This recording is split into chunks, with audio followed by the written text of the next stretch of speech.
ចិត្តចូលឆ្នាំហើយចិត្តបានជួបជុំគ្រួសារចិត្តចូលឆ្នាំហើយខ្ញុំចិត្តបានជួបសង្សារឃ្លាតជីវ៉ាមកនៅទីក្រុងឆ្ងាយស្នេហ៍នឹកស្រុកស្រែនឹកស្រស់មាសមេខ្លាំងណាស់ឃ្លាតពីស្រុកខ្ញុំសែននឹកមិត្តភក្តិចាស់នឹកដល់ពូមីងយាយតាបងប្អូននៅតាបងប្អូននៅការគ្វីលកូវិចបាយដាក់ស្បោងយកមកពីផ្ទះម៉ែស្លឆ្ងាញ់ណាស់សំឡោមជូរអ្នកម៉ែខ្ញុំនឹកឃើញចង់យំស្ដាយអនុសាចាំងនឹក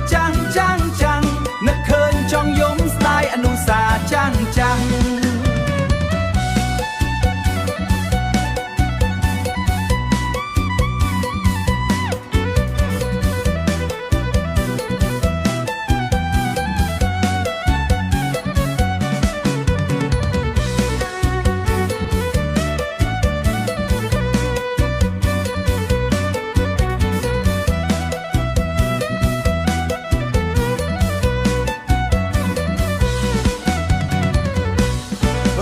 លុយបានខ្ញុំទៅនៅស្រុកវិញចង់មើលថែពុកម៉ែចាំងមើលថែចាំងខ្ញុំនៅពីតូចគាត់លំបាកខ្លាំងណាស់ខ្ញុំនៅពីតូចគាត់លំបាកខ្លាំងណាស់ឧបសគ្គដើម្បីកូនចៅ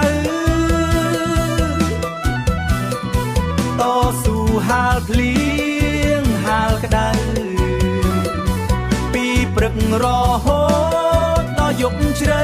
ឲ្យតែកូនរស់នៅបានសុខសាន្ត